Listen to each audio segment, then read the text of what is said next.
প্রেম করেছি বলে বিষয় না, আমার লাইফ পুরো টোটাল লাইফে তিনবার প্রেম এসছে।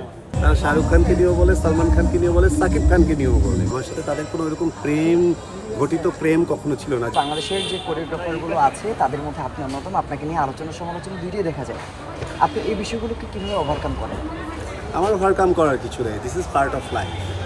লাইফে শুধু প্রশংসা থাকবে, লাইফে শুধু পজিটিভিটি থাকবে, লাইফে শুধু ফ্যান থাকবে, এটা হতেই পারে না। লাইফে হেটার্স থাকবে, লাইফে এনিমিস থাকবে, লাইফে ফ্রেন্ডস থাকবে, লাইফে ফ্রেন্ডস কখনো এনিমি হয়ে যাবে, লাইফে ফ্যান কখনো হেটার্স হয়ে যাবে, আবার কখনো হেটার্স ফ্যান হয়ে যাবে। এটা অনেক কিছু হবে, এগুলো হচ্ছে লাইফের পার্ট অফ জার্নি।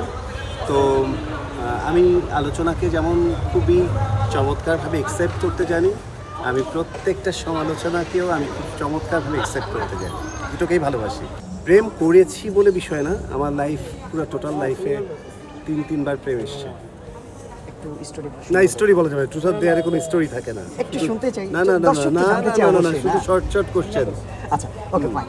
এই যে তিনজন আপনার লাইফে আসলো, তারপরে তো এখন আপনার একজন লাইফ পার্টনার হতে যাচ্ছে সামনে, তো সেক্ষেত্রে তাকে চুজ করার ক্ষেত্রে এই যে এদের কথাগুলো আপনি জানাননি তাকে? সে আমার সব কিছুই জানে, না জানা কিছু নেই। আর তারা আমার লাইফে এসেছে মানে এই না যে আমি তাদের সাথে একেবারে ফুল ফ্লেজ প্রেম করেছি। আমার সাথে তাদের কোনো এরকম প্রেম ঘটিত প্রেম কখনো ছিল না, যেটা শুনে সে খুব কষ্ট পাবে বা তাকে বলার মতো কোনো গল্প থাকে। লাইফে আসবে, লাইফে আসে, তারা এসছে, তাদেরকে আমি স্মরণ করি, শ্রদ্ধা করি, দ্যাটস ইট।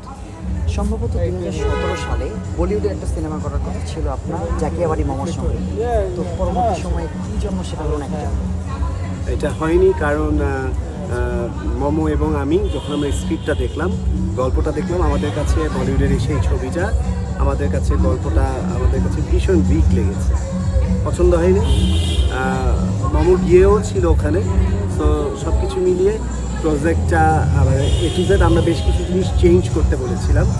এবং আমার যে ক্যারেক্টারটা ছিল, আমার যে ক্যারেক্টার যে দৃশ্যগুলো ছিল, সেটা আমি যদি পারফর্ম করতাম বা অভিনয় করতাম, আমাদের বাংলাদেশের কালচার বা সোসাইটি বা আমাদের সংস্কৃতিতে বেশ আঘাত আনত। সব কিছু ভেবেই আর ওই কাজটি করিনি, ওই কাজটা ডিরেক্টর আর কখনো শুরু করতে পারিনি। আপনাদের জন্য অবশ্যই আনন্দের সংবাদ যে আমি সম্প্রতি একটি ফিল্ম, কমার্শিয়াল একটি ফিল্ম এবং একটি ওয়েব ফিল্ম দুটোই সাইন করেছি, এবং দুটোই বিগ বাজেটের, বিগ ব্যানারের।